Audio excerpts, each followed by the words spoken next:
যাদের স্বাস্থ্যসাথী কার্ড আছে কিন্তু সেই কার্ডে পরিবারের সকল সদস্যের নাম নেই, মনে করুন আপনার পরিবারের টোটাল 5 জন সদস্য, আপনাদের স্বাস্থ্যসাথীর কার্ড আছে তাতে মাত্র 3 জনের নাম আছে, বাকি 2 জনের নাম নেই। বাকি 2 জনের যে নাম নেই তাদের কিন্তু কোনো সরকারি স্বাস্থ্যসাথী কার্ডের মাধ্যমে কোনো কিন্তু সরকারি চিকিৎসা পরিষেবা আপনারা পাবেন না।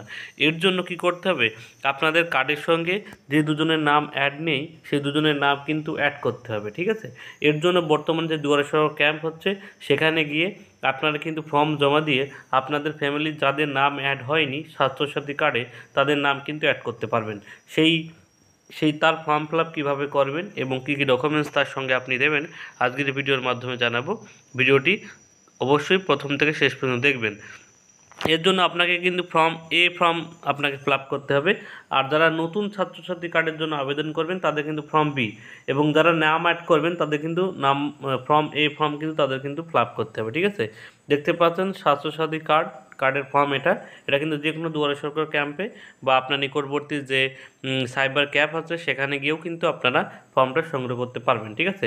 এখানে অ্যাপ্লিকেশন নাম্বার, এই ফর্মের অ্যাপ্লিকেশন নাম্বার এখানে আপনাদের কিন্তু কিছু লিখতে হবে না, এটা অফিসিয়ালি যারা ফর্ম জমা নেবে তারা লিখবে।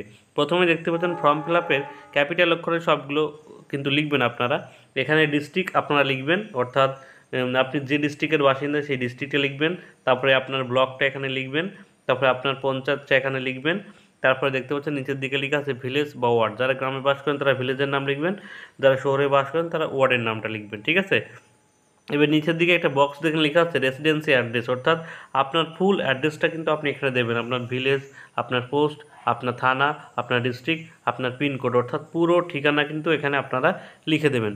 এবার ডান দিকে ফর্মে দেখতে পাচ্ছেন লেখা আছে নেম অফ দ্য বেনিফিশিয়ারি। মনে রাখবেন এই স্বাস্থ্যসাথী কার্ড কিন্তু পরিবারের মহিলাদের নামে হয়, অর্থাৎ যার নামে কার্ডটা আছে তার নামটা লিখবেন, অর্থাৎ আপনার যে স্বাস্থ্যসাথী কার্ডটা আছে, যার নামে স্বাস্থ্যসাথী কার্ড আছে তার নামটা এখানে লিখবেন, তার ফাদার নামটা কিন্তু, তার বাবার নামটা কিন্তু এখানে লিখবেন আপনারা, ঠিক আছে। বলছে do any member of the family service government sponsor health insurance, অর্থাৎ যদি আপনার কোনো সরকারি চাকরি করে থাকেন বা তার যদি কোনো গভর্নমেন্ট ইন্স্যুরেন্স থাকে, ঠিক আছে, গভর্নমেন্ট থেকে কোনো কার্ড থেকে তার যদি ইয়েস থাকলে ইয়েস করবেন, নো থাকলে নো করবেন, ঠিক আছে। এবার এখানে দেখছো no any member of family medical allowance from government, অর্থাৎ আপনি কোনো মেডিকেল অ্যালাউন্স পান কি না, যদি থাকে তাহলে ইয়েস করলে ইয়েস করবেন, নো করলে নো করবেন, ঠিক আছে। যাদের আছে তাদের ইয়েস, যাদের নেই তাদের নো করবেন, ঠিক আছে। ইউআর এর নাম্বার, অর্থাৎ এখানে দেখতে পাচ্ছেন স্বাস্থ্যসাথী কার্ডের নাম্বারটা দিতে হবে, অর্থাৎ যার নামে স্বাস্থ্যসাথী কার্ড আছে সেই স্বাস্থ্যসাথী কার্ডের নাম্বারটা কিন্তু এখানে আপনারা কিন্তু বসিয়ে দেবেন, ঠিক আছে।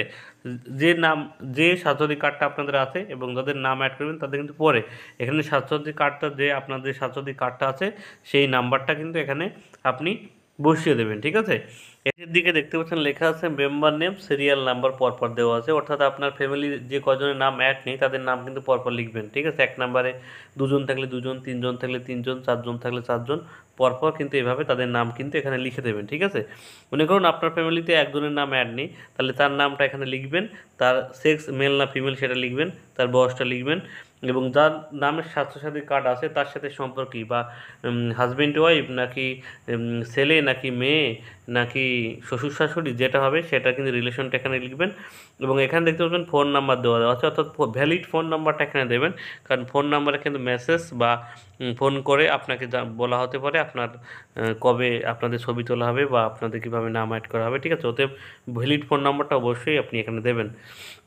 এখানে বলা আছে খাদ্যসাথী আইডি নাম্বার, অর্থাৎ আপনার রেশন কার্ড নাম্বারটা কিন্তু এখানে দিতে হবে, যার নাম অ্যাড হবে তার রেশন কার্ড নাম্বার এবং তার আধার কার্ড নাম্বারটা কিন্তু এখানে আপনি বসিয়ে দেবেন। এবার মনে করুন আপনি দ্বিতীয় জনের নাম আপনি অ্যাড করবেন, তাহলে 2 নম্বরে তার নাম লিখবেন, ঠিক এখানে তার মেল না ফিমেল লিখবেন, তার বয়সটা লিখবেন, তার রিলেশনটা লিখবেন, তার ফোন নাম্বারটাও এখানে লিখবেন, তার খাদ্যসাথী অর্থাৎ রেশন কার্ডের নাম্বার লিখবেন, তার আধার কার্ডের নাম্বার লিখবেন পরপর, অর্থাৎ এখানে দেখতে পাচ্ছেন টোটাল কিন্তু 10 জনের নাম আপনি এখানে অ্যাড করতে পারবেন, 10 জনের নাম কিন্তু এখানে আপনি অ্যাড করতে পারবেন। এইভাবে আপনি আপনার ফ্যামিলি যে কজনের নামের স্বাস্থ্যসাথী কার্ডে যাদের নাম অ্যাড হয়নি তাদের ফর্ম কিন্তু এইভাবে ফিল আপ করে আপনি স্বাস্থ্যসাথী কার্ডে কিন্তু আপনার নাম নথিভুক্ত করতে পারবেন, ঠিক আছে। এবার বলছে সিগনেচার, অর্থাৎ যার নামে স্বাস্থ্যসাথী কার্ড আছে তার সিগনেচারটা কিন্তু এখানে আপনি করে নেবেন, ঠিক আছে।